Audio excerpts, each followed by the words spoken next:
It was a gray and rainy Tuesday morning on October 15, 2002, when Eli Weiss, aged 12, and his younger brother Aaron, aged 10, left their modest family home in the Brooklyn borough of New York City. The Weiss family lived a quiet life in a Orthodox Jewish community. Their mother, Miriam, had packed their lunches peanut butter sandwiches, apples, and a pair of small chocolate bars and watched them walk down the block under one shared umbrella, laughing as they splashed through puddles. Nothing about that morning felt unusual, until the silence came. The boys were attending Yeshiva Hatikva, a private Jewish day school only 4 blocks from their home. It was routine, predictable, the kind of neighborhood where parents didn't worry. Witnesses confirmed the boys arrived at school on time. One of their classmates even remembered Eli helping Aaron tie his shoelaces before they both vanished into the building. But by 4 p.m., when they failed to return home, concern turned to panic. Phone calls were made. The school front desk said the brothers never showed up for afternoon classes, but their morning attendance was marked present. A chilling inconsistency that still baffles investigators to this day. When police searched the school premises that evening, they made a disturbing discovery. Both boys' backpacks were still in their lockers, neatly placed side by side. Their coats hung on the hooks above them, dry and untouched. Even their prayer books and half-completed worksheets were found exactly where they should have been. There were no signs of struggle. Nothing broken, nothing missing. It was as if they had stepped into the school and simply vanished into thin air. One officer described it as like a magician's trick, but without the applause. The school's security system only deepened the mystery. At the time, only one surveillance camera monitored the hallway outside the boys' classroom. When detectives reviewed the footage, they found several hours of static and flickering screen data corruption that occurred only during the exact time the brothers were believed to have disappeared. Technicians couldn't explain it. Signs of tampering. No backups. A technical failure that conveniently erased the most critical window of time in the entire investigation. Rumors began spreading among parents, some whispering about supernatural forces, others about someone inside the school hiding something. For the Weiss family, time froze that day. Miriam refused to eat or sleep, spending days sitting at the window, staring down the street, hoping her sons would reappear just as quietly as they vanished. Their father, David, began walking the neighborhood at night, asking strangers if they had seen 2 boys in yarmulkes with shy smiles. Flyers went up. Volunteers searched alleyways, subways, and rooftops. But by the end of the week, the case had turned national, and the story of 2 brick Jewish brothers who walked into school and disappeared without a trace began making headlines across the country. In the days following the disappearance, investigators began interviewing dozens of teachers, students, and parents who were at Yeshiva Hatikva the morning Eli and Aaron vanished. Most of the accounts were ordinary, describing a typical school day: rainy, slow, unremarkable. But one testimony stood out. Mrs. Aviva Klein, a second-grade Hebrew teacher, reported seeing an unfamiliar man standing just outside the school's Roderon gate around 7:40 a.m., approximately 20 minutes before morning classes began. She described him as tall, pale, and solemn-looking, with a long dark coat and a black hat that didn't match the typical Orthodox attire. "He wasn't one of us," she would later say in an interview. "He looked ... out of place." What disturbed Mrs. Klein most was the way the man stood completely still, watching the students enter. He didn't speak to anyone. He didn't appear to be waiting for a child or engaging in conversation. She said he held a small leather-bound notebook in his hand but never opened it. She assumed he might have been a visitor or a new father, unfamiliar to her, but something about his body language felt wrong, too calculated, too still, too focused. By the time the first bell rang and she stepped inside, the man had turned and walked slowly down the sidewalk. Disappearing into the morning fog, detectives immediately followed up on her statement, creating a composite sketch based on her description. The resulting image, a sharp-jawed man in his 40s with piercing eyes and sunken cheeks, was released to the public within 48 hours. Flyers went up around Brooklyn, and news outlets ran the story with headlines like, "Have you seen this man?" Yet not a single person came forward to identify him. No one recognized the face. There was no match in any criminal database, no fingerprints on file, and no one from the school recalled seeing him aside from Mrs. Klein. Even after hours of canvassing the surrounding blocks, the man seemed to have vanished just as the boys had. Then came another unsettling twist. A different student, 9-year-old Jacob Levine, told his parents almost in passing that he had seen a man with a black coat standing behind the school dumpster just before recess. Jacob had assumed he was a janitor or maintenance worker, but when shown the composite sketch, the boy froze. "That's him," he whispered.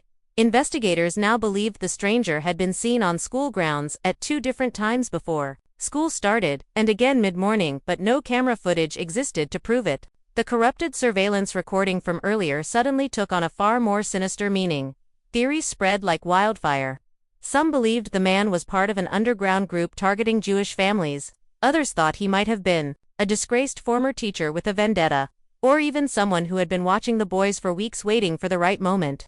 A chilling thought crept into the investigation. What if this man had studied their routines? What if he knew the school's blind spots and weaknesses? The school, once considered a safe haven, now felt like a trap that had been patiently set. Parents pulled their children out. Morning prayers were filled with fear.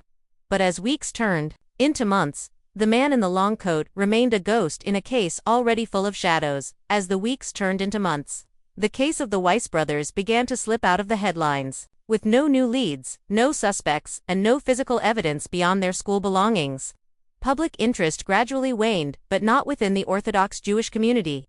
There, the disappearance became something closer to legend, whispered in synagogues, debated at Shabbat dinners, and prayed over endlessly. Despite law enforcement's efforts, everything led to dead ends. Door-to-door searches yielded nothing. Nearby lakes, alleys, and basements were combed through. Tips came in from all over the country, some sincere, some attention-seeking, none credible. It was as if Eli and Aaron had been erased.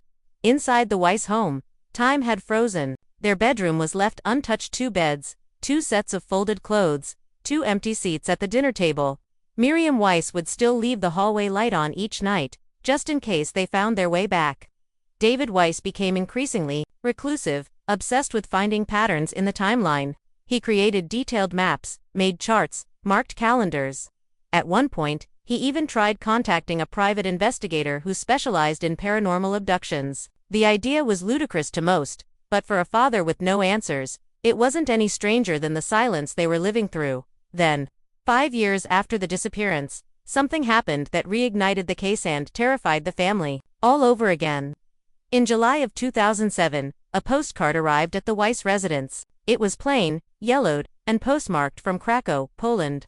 There was no return address, no stamp image, just 2 words written in large, block letters. "They're safe." The handwriting was shaky, almost childlike, but analysis showed no definitive match to anyone in the family or law enforcement database.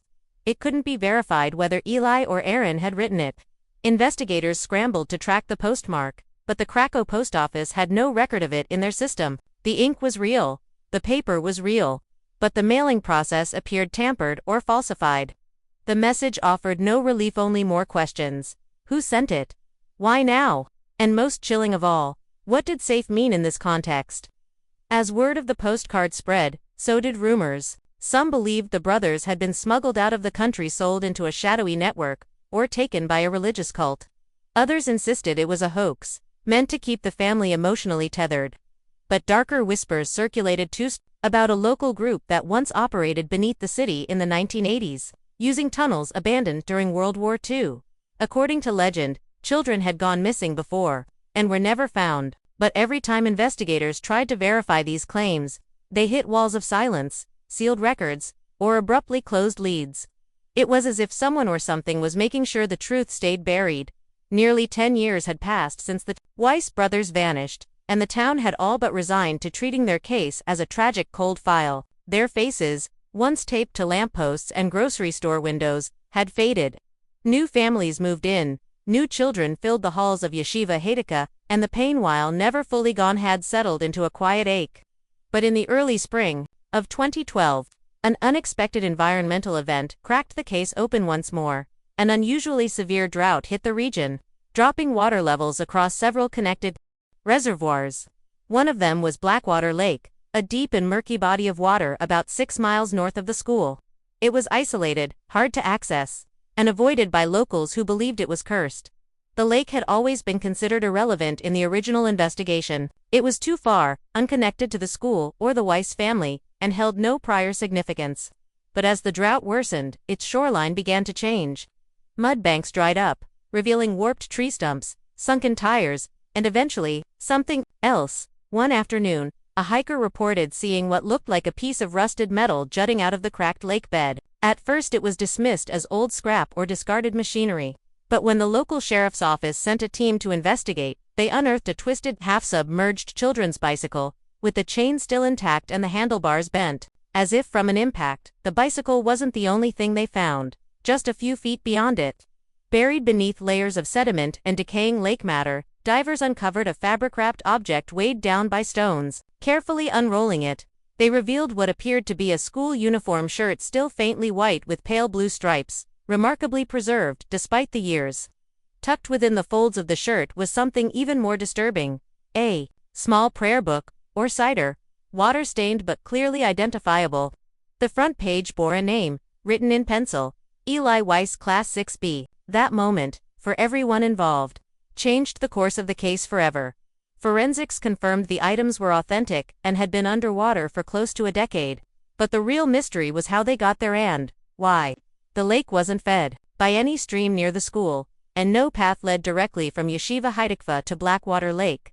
Even more chilling was the condition of the bicycle and shirt.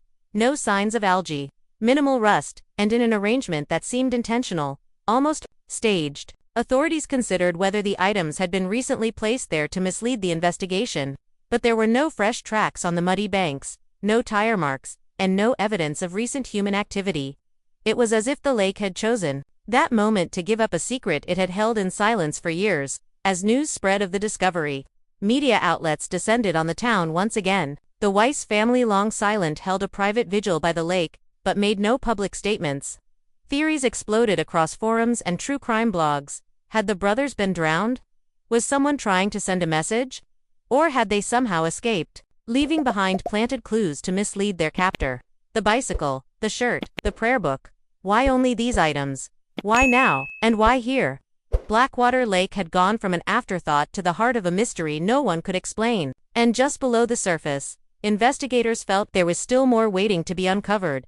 Following the discovery of the prayer book and shirt, near Blackwater Lake's edge, the authorities decided to conduct a full-scale underwater search operation. A team of professional divers, sonar experts, and forensic analysts were brought in to scan the lakebed more thoroughly. Though visibility in the water was poor, thick with silt, branches, and 2 decades of debris, the divers pressed on, inching their way across the uneven terrain. Days passed with little to show, until one of the divers, nearly 30 feet down, spotted something unusual. A large, rectangular metal object, unnaturally flat against the muddy bottom. When the object was carefully raised to the surface, investigators were stunned to discover what it actually was: a school locker door, complete with a dented number plate still clinging to the top. Number P. It had been chained shut and weighed down with bricks. The number raised eyebrows immediately. In Hebrew tradition, 18 symbolizes chai, the word for life, a haunting contrast to the object's grim context. The locker door appeared to have been ripped from its original hinges, and the interior was sealed tight. Police feared what they might find inside. Once the chains were cut and the door pried open, the contents revealed a carefully preserved time capsule of chilling familiarity. Folded neatly inside was another school shirt, this one labeled with Aaron's name.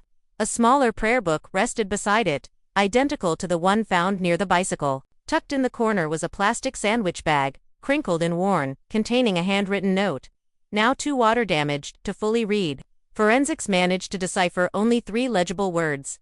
Still here, waiting. No bones, no hair, no blood, just memories placed with surgical precision inside something that should have never been at the bottom of a lake. What disturbed investigators most wasn't just the object itself, but how deliberate it all felt. The bricks were uniform, tied with nautical rope. The chains had no corrosion, suggesting they were placed long after the boys vanished. Even the handwriting on the note was eerily neat for something submerged for so long. To law enforcement, it no longer felt like a burial or an accident. It felt like a message, one left with care and eerie patience. Someone had wanted that locker found. But not too soon. The discovery changed the case entirely. News crews swarmed the area. Crime scene analysts reopened every old file. Theories flew across social media. Was this some kind of ritual staging, or the signature of a killer with a twisted sense of symbolism. Or worse, could it be the boys themselves who left it behind, orchestrating a breadcrumb trail for reasons no one yet understood? The lake, once seen as a fluke location, now felt like the beating heart of a mystery deliberately designed to mislead, lure, and confuse. And somewhere, in the deepening silence of the investigation, one unspoken thought began to take hold. This was just the beginning. As investigators pieced together the recovered items from Blackwater Lake, the bicycle, the shirt, the locker door, the waterlogged prayer books, a troubling pattern began to emerge. It wasn't just what had been found, but how it had been placed. Each item was clean, curated, symbolic. Nothing about it screamed chaos or violence. In fact, the precision and calmness suggested something far more disturbing: deliberate planning. It was as though the vanishing of Eli and Aaron Weiss had been carefully rehearsed. Every element choreographed to create confusion, and ultimately, silence. For the first time in a decade, detectives started asking not just who did this but, why this level of control? The placement of the locker door was perhaps the most unnerving detail. It wasn't just a relic, it was a replica, a recreation of the boys' actual school environment, hidden beneath a lake. One investigator referred to it as a kind of submerged shrine, as though someone had tried to preserve a moment in time, permanently underwater. What kind of person would go to those lengths? Was it a message to the parents? The police? Or a twisted act of memory, created by someone who couldn't let go of the past? Either way, it was clear this was no ordinary abduction. This was psychological warfare. Digging deeper into the symbolism, experts in behavioral profiling were brought in. They pointed out that the items chosen, school shirts, prayer books, a sandwich bag, even the number 18, were emotionally loaded and deeply personal. Whoever orchestrated this knew the boys intimately, or had studied them long enough to know what would create the strongest emotional impact. It wasn't random. This wasn't the work of a drifter or opportunist. It was the work of someone who had time, privacy, and a chilling level of emotional investment. Suddenly, the theory of an outsider targeting the family seemed incomplete. What if the person responsible wasn't outside the community, but within it? That possibility reopened old leads that had once been dismissed. A former substitute teacher at the school, a groundskeeper who had disappeared months after the boys did, a member of the synagogue who had once been caught watching students from afar. All were re-interviewed. Files once closed were now examined under new light. What had once seemed like coincidences now felt like missed warnings. The idea that the boys had simply wandered off, been taken in the chaos of a city, or fallen victim to a random act of violence no longer held weight. This, whatever this was, had purpose. And that's when one unsettling idea began to circulate behind closed doors. What if the vanishing wasn't a single event, but a process? Something that had been happening slowly, quietly, over time. What if the day the Weiss brothers disappeared was only the final step in a plan that had been unfolding for weeks, maybe months? From the broken surveillance footage to the mysterious man at the gate, the postcard from Poland to the underwater locker, every piece now seemed connected by one thread: control. Someone had orchestrated this with precision.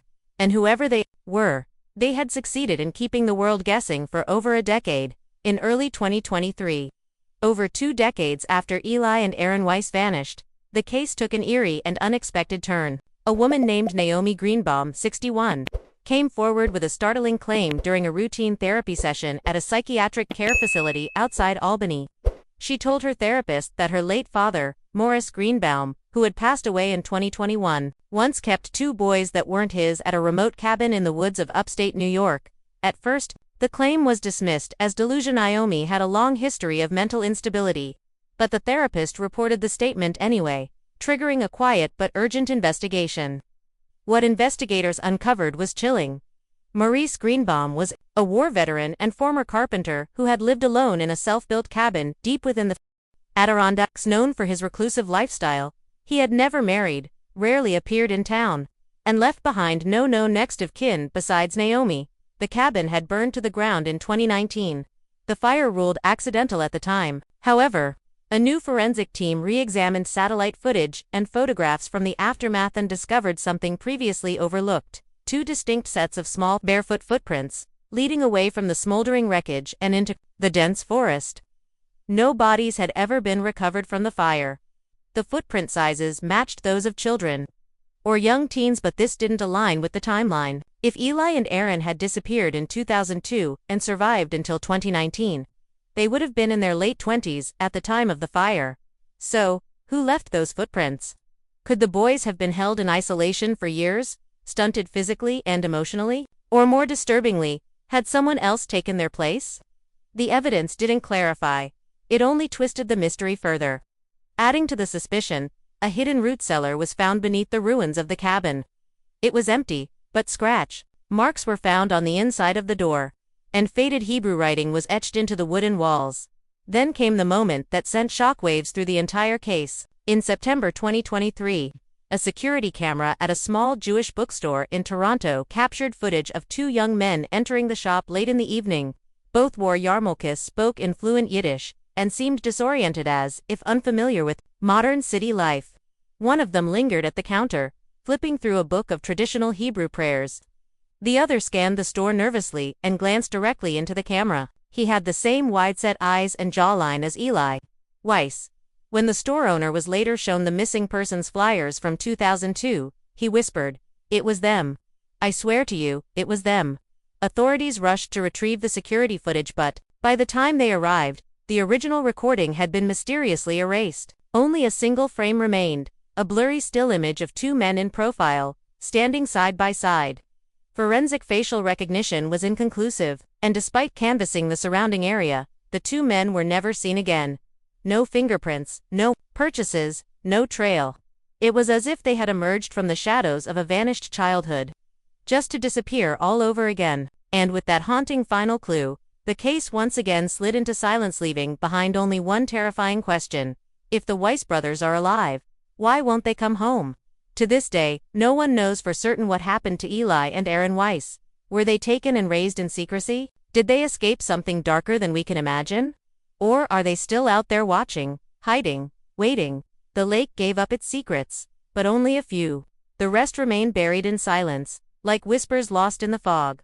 Two boys walked into school one rainy morning. They left behind books, backpacks, and 20 years of questions, and somewhere, maybe in a quiet city alley or a remote forest trail, two brothers might still remember a name they no longer say out loud. The world moved on, but the mystery If you liked this never video, did. don't forget to hit that like button, share it with your friends, and drop your thoughts in the comments below. Most importantly, subscribe and hit the bell icon so the next secret finds you first.